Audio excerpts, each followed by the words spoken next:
Kasihlah yang akhirnya membuat kita bisa melenyapkan ketakutan. Kasih yang sempurna dapat melenyapkan ketakutan. Karena di dalam kasih tidak ada ketakutan.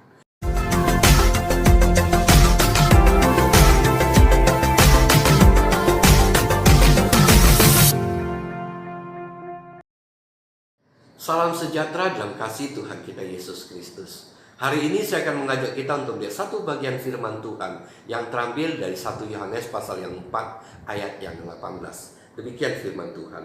Di dalam kasih tidak ada ketakutan, kasih yang sempurna melenyapkan ketakutan, sebab ketakutan mengandung hukuman, dan barang siapa takut ia tidak sempurna di dalam kasih. Kata takut kalau kita mau bagi itu bisa kita bagi dalam 3 kategori. Kategori yang pertama adalah takut akan Tuhan. Nah, kata takut akan Tuhan ini adalah satu pengertian yang baik.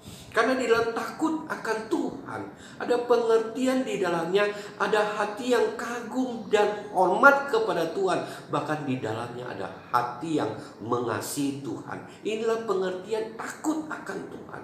Tak kala kita melihat akan kasih-Nya, tak kala kita melihat kuasa-Nya, tak kala kita melihat kemuliaan-Nya, timbul hati yang takut akan Tuhan, yaitu hati yang kagum, hati yang hormat, hati yang mengasihi. Bahkan tak kala kita melihat murka-Nya dan kemarahan-Nya, timbul juga hati yang takut dengan pengertian hati yang kagum, hati yang hormat, hati yang mengasihi, yang membawa kita ke dalam satu kesadaran bahwa Dialah Tuhan, Dialah Allah yang patut disembah. Dengan pengertian inilah kita dapatkan bahwa kategori yang pertama ini adalah kategori kata takut yang punya pengertian yang baik. Bahkan di dalamnya ada berkat yang luar biasa. Karena di dalam takut akan Tuhan ada hikmat yang diberikan dalam hidup kita. Hikmat yang melampaui kepandaian, pengetahuan yang ada di dalam dunia ini. Bahkan di dalam takut akan Tuhan ada kehidupan, bahkan kehidupan yang kekal yang kita boleh peroleh. Di dalamnya ada kedamaian, ketenangan, bahkan segala sesuatu yang akan melimpah di dalam berkat yang Tuhan limpahkan kepada kita di dalam takut akan Tuhan. Ini kategori yang pertama. Kategori yang kedua adalah ada takut di dalam hidup kita. Takut oleh karena teror dan ancaman. Takut yang mendatangkan tekanan dalam hidup kita, yang mendatangkan kesusahan. Inilah kategori yang kedua dalam pengertian takut ini. Dan kata takut inilah yang dibicarakan di dalam 1 Yohanes pasal 4 ayat 18. Nah, kategori yang kedua adalah kata takut dalam pengertian takut dalam kadar tertentu yang bisa menghasilkan hal yang baik, yaitu takut di dalam hati kita dalam kadar tertentu, dalam batasan tertentu yang dapat memacu kita melakukan sesuatu dengan lebih baik, lebih cepat, lebih berhati-hati, dan memperbaiki apa yang perlu diperbaiki. Kata takut di sini tentu diperlukan dalam hidup kita. Misalnya kita takut kita tidak dapat mencapai target, maka itu dapat memacu kita sedemikian rupa untuk kita bekerja ekstra dan sebagainya untuk memenuhi target yang sudah ditentukan. Atau takut di dalam hati kita oleh karena pengalaman masa lalu, kita pernah melakukan kesalahan dan kita tidak mau terulang lagi. Nah, ketakutan itu akhirnya membuat kita memperbaiki diri. Demikian juga ketakutan tertentu dengan kadar tertentu yang membuat kita waspada dan berhati-hati untuk semua itu tidak terulang. Tapi hari ini kita bicara tentang ketakutan model yang kedua atau kategori yang kedua, yaitu ketakutan yang menguasai hidup manusia sedemikian rupa, yang mendatangkan teror dan ancaman, yang membuat tekanan dalam hidup manusia, dan bahkan mendatangkan kesusahan dalam manusia. Bahkan lebih parah daripada itu adalah dari manusia itu akhirnya timbul satu perlawanan untuk memberikan perlawanan kepada apa yang ada di depannya. Bahkan sesuatu yang merupakan bayang-bayang pun bisa dijadikan perlawanan bagi dia, bahkan kepada Tuhan sekalipun. Nah, kategori yang kedua inilah dalam pengertian takut yang dibicarakan di dalam 1 Yohanes pasal 4 ayat 18 yang harus kita jauhkan. Karena ketakutan ini membuat kasih yang di dalam kita itu menjadi lenyap, menjadi tidak sempurna tak kala kita ingin melakukan kasih itu. Kenapa ketakutan itu bisa datang dalam kehidupan manusia? Kalau kita melihat dalam kitab Kejadian, ketakutan itu terjadi karena manusia telah jatuh ke dalam dosa. Setelah manusia jatuh ke dalam dosa, inilah pertama kali manusia itu takut. Tak kala Allah yang adalah kasih, Allah yang mengasihi manusia, Allah yang baik, Allah yang selalu memberikan yang terbaik pada manusia, datang kepada manusia, justru membuat manusia itu menjadi takut dan menghindar daripada Allah. Itulah yang kita lihat terjadi dalam manusia setelah manusia jatuh ke dalam dosa. Ada ketakutan dalam pengertian yang negatif. Dan kemudian kita melihat bahwa ketakutan itu akhirnya mendatangkan sesuatu yang tidak baik. Yaitu pertama, kedamaian di dalam hati manusia itu menjadi hilang. Dan dalam hidup manusia ada perasaan terancam dalam kondisi yang tidak aman. Ada hati yang merasa tidak aman. Inilah kita melihat bagaimana dia bersikap kepada Tuhan, bagaimana dia bersikap kepada sesamanya. Tak kala Tuhan bertanya kepada dia, apakah engkau memakan buah yang aku larang itu? Sebenarnya jawabannya sederhana. Tuhan tidak sedang menginterogasi dia, tapi Tuhan sedang mengarahkan dia supaya dia menyatakan kesalahan dan dosanya dan memohon ampun daripada Tuhan. Dia tinggal mengaku akan dosanya dan memohon ampun kepada Tuhan, tetapi itu tidak dia lakukan. Justru kita melihat rasa tidak aman itu membuat dia menyerang Tuhan dan menyerang sesamanya. Dia mengatakan, perempuan yang engkau tempatkan di sisiku itulah yang memberikan aku makan buah itu sehingga aku memakannya. Dia salahkan Tuhan, dia juga salahkan manusia sesamanya. Perasaan tidak aman itu yang didasari oleh ketakutan dalam hatinya membuat dia menyerang pihak lain, baik itu Tuhan maupun sesama. Kasih menjadi lenyap, kasih menjadi menipis dalam hidup manusia disebabkan rasa takut yang dasarnya dimulai dari adanya dosa. Oleh sebab itu firman Tuhan hari ini mengajak kita dan mengingatkan kita, kasihlah yang akhirnya membuat kita bisa melenyapkan ketakutan. Kasih yang sempurna dapat melenyapkan ketakutan. Karena di dalam kasih tidak ada ketakutan. Nah, bagaimana kita bisa menjalankan kasih ini supaya kita bisa mengasihi Tuhan dan mengasihi sesama, supaya ketakutan itu menghilang dalam hidup kita. Karena ketakutan itu mendatangkan hukuman. Dan kita mengetahui bahwa kasih yang di dalamnya ada ketakutan membuat kasih tidak dapat dijalankan dengan baik. Jadi bagaimana kita bisa mewujudkan kasih itu, supaya kita bisa mewujudkan kasih itu kepada sesama dan kepada Tuhan. Hari ini saya mengajak kita untuk melihat satu bagian firman Tuhan daripada kisah Yosua. Suatu ketika Yosua dalam kondisi yang begitu takut. Karena dia begitu takut, Tuhan mengingatkan dia sampai 3 kali. Tuhan mengatakan, aku memberikan perintah kepadamu, kuatkan dan teguhkanlah hatimu, jangan kecut dan tawar hati, sebab aku menyertai engkau kemanapun engkau pergi. Pada saat itu Yosua begitu ketakutan sehingga Tuhan harus menyatakan 3 kali hal ini untuk meneguhkan dan menguatkan dia. Kenapa dia bisa begitu takut? Karena Tuhan menyuruh dia menggantikan Musa untuk memimpin bangsa Israel. Dan dia tahu ini tidak mudah, bahkan sulit sekali.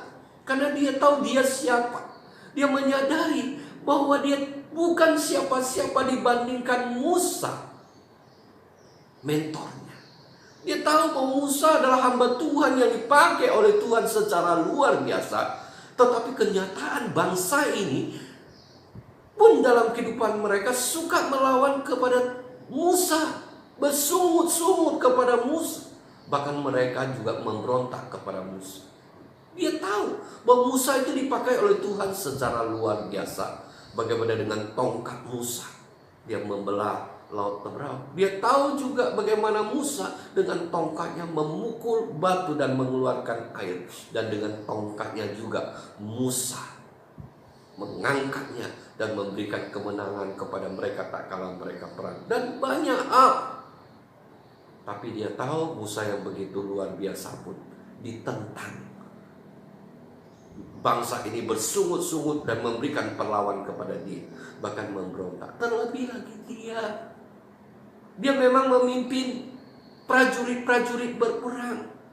Itu mudah berlawanan dengan orang lain, berhadapan dengan otot, tenaga dan sebagainya, dengan taktik perang, dengan anggotanya, anggota militer, dia mudah mengarahkan. Tetapi menghadapi bangsa Israel, dia tahu ini adalah hal yang sangat sulit. Hal inilah yang membuat dia sangat takut. Dalam hal seperti inilah Tuhan meneguhkan dia. Tuhan katakan, kuatkan dan teguhkanlah hatimu. Jangan kecut dan tawar hati, sebab aku menyertai engkau kemanapun engkau pergi. Itu yang pertama Tuhan ingatkan dia. Dan lebih lanjut lagi Tuhan mengatakan, perkatakanlah firman itu. Dan renungkanlah firman Tuhan itu siang dan malam, sehingga engkau tidak menyimpang ke kanan maupun ke kiri. Yang pertama Tuhan inginkan apa? Untuk memperkatakan firman itu. Apa yang Tuhan ingin Yosua belajar di situ? Yang pertama adalah memperkatakan firman Tuhan. Selain sebagai sesuatu yang meneguhkan, firman Tuhan juga menjadi sesuatu yang merupakan kesaksian, di mana Tuhan menginginkan Yosua dalam hidupnya senantiasa bersaksi tentang Tuhan, yang dapat meneguhkan dia dan menjadi berkat bagi banyak orang. Dan itu bisa menjadi pelajaran bagi kita. Bagaimana kita bersaksi, kita bisa mulai dari keluarga kita. Kita bersaksi bagaimana Tuhan menolong kita, Tuhan memberkati Tuhan, Tuhan nyatakan kasih-Nya, Tuhan nyatakan kuasa-Nya, Tuhan nyatakan kemuliaan-Nya dalam hidup kita. Dan itu sangat menguatkan dan meneguhkan kita, dan itu sangat menguatkan keluarga kita, dan kita boleh sampaikan juga kepada yang lebih luas lagi, yang boleh menjadi berkat. Dengan demikian kita diteguhkan, kita dikuatkan. Lebih daripada itu, membawa kita semakin melihat akan kasih Tuhan yang begitu besar kepada kita, membawa kita semakin mengasihi Tuhan. Inilah cara bagaimana supaya di dalam hidup kita ada kasih kepada Tuhan. Dan kasih kepada Tuhan itu meneguhkan, memberi damai di dalam hati kita. Firman Tuhan memang mengingatkan bahwa inilah kasih. Bukan kita terlebih dahulu mengasihi Tuhan, tapi Tuhan terlebih dahulu mengasihi kita. Dengan mengingat akan kasih Tuhan yang begitu luar biasa itu, demikianlah membawa kita mengasihi Tuhan dalam hidup kita. Dan lebih lanjut lagi firman Tuhan katakan, renungkan firman Tuhan itu siang dan malam. Ini mengajak kita bukan hanya sekedar belajar firman Tuhan, mengerti firman Tuhan, bukan sekedar itu, tetapi membawa kita, menjadikan kita menjadi orang yang punya relasi yang baik dengan Tuhan melalui perenungan firman Tuhan, di mana firman Tuhan itu menguasai hati dan pikiran kita, membawa kita menyadari betapa Tuhan itu begitu baik, betapa Tuhan begitu mengasihi kita, betapa Tuhan dengan segala kuasa, dengan segala kemuliaan yang Tuhan nyatakan untuk mewujudkan kasih-Nya kepada kita, untuk kita boleh menjadi berkat. Hal-hal inilah yang membuat kita melihat kasih Tuhan yang besar itu, mengasihi Tuhan, mempercayakan hidup kita kepada Tuhan. Dengan demikian dalam hidup kita, kita boleh menjadi berkat, kita boleh semakin mengasihi Tuhan, dan dengan demikian ada damai sejahtera dalam hati kita, untuk bagaimana hubungan kita dengan Tuhan itu semakin hari semakin baik di dalam kasih kita kepada Dia. Kasih juga bicara bagaimana kasih kita kepada sesama. Seringkali ketakutan membuat kita tidak dapat mengasihi sesama kita. Ada banyak ketakutan yang bisa melanda dalam hati kita. Seperti apa yang dilakukan Habel. Ketakutan bahwa Tuhan tidak lagi dapat berbagi kasih kepada dia, yang menimbulkan iri dalam hatinya, yang membuat dia membunuh Habel. Demikian juga yang dilakukan abang-abang daripada Yusuf. Mereka merasakan bahwa kasih itu tidak dapat lagi diberikan ayahnya kepada mereka, hanya diberikan kepada Yusuf. Timbul iri hati di dalam hati mereka, yang membuat mereka menjual adiknya, yang menjadi penghalang untuk ayahnya mengasihi mereka. Demikian juga ada rasa tidak aman, tidak nyaman berhadapan dengan orang lain, karena kita khawatir kita ditolak, kita tidak diterima, kita dibenci dan sebagainya. Bagaimana kita mengatasi hal-hal ini? Ketakutan ini.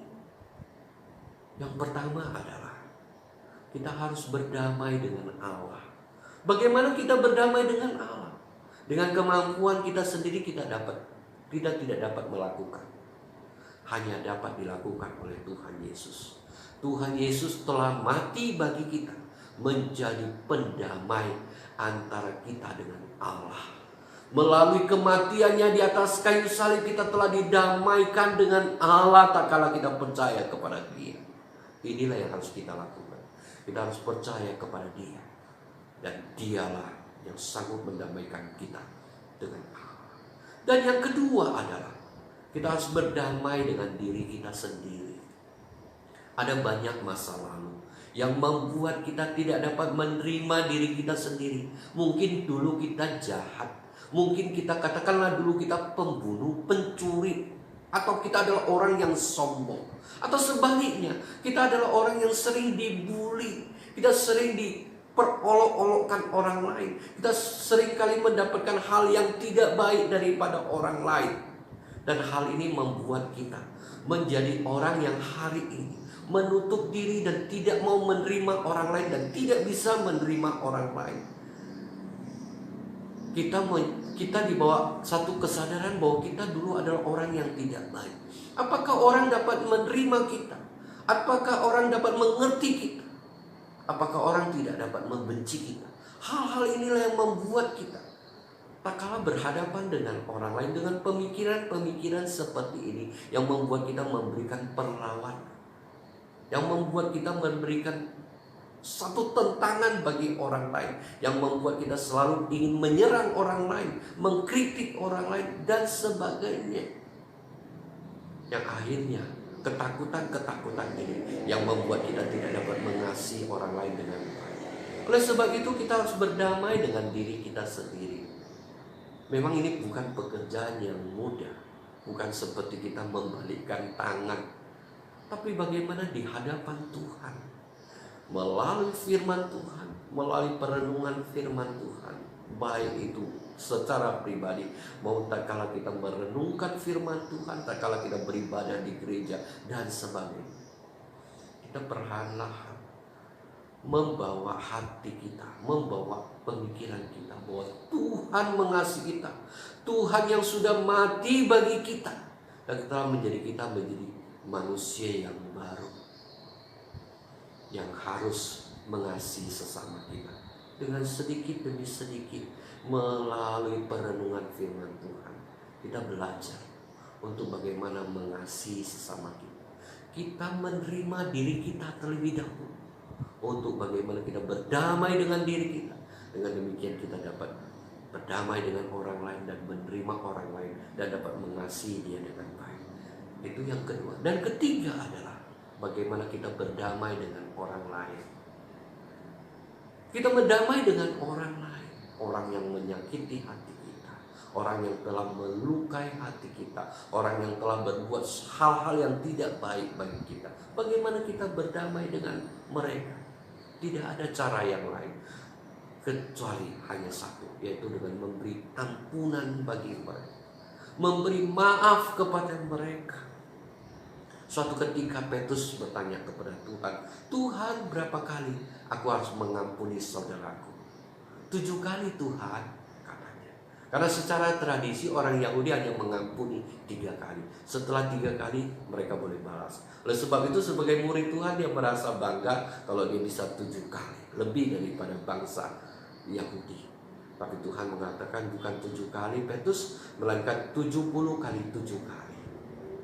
Tapi di sini 70 kali 7 kali itu bukan berarti 70 kali 7 yang 490.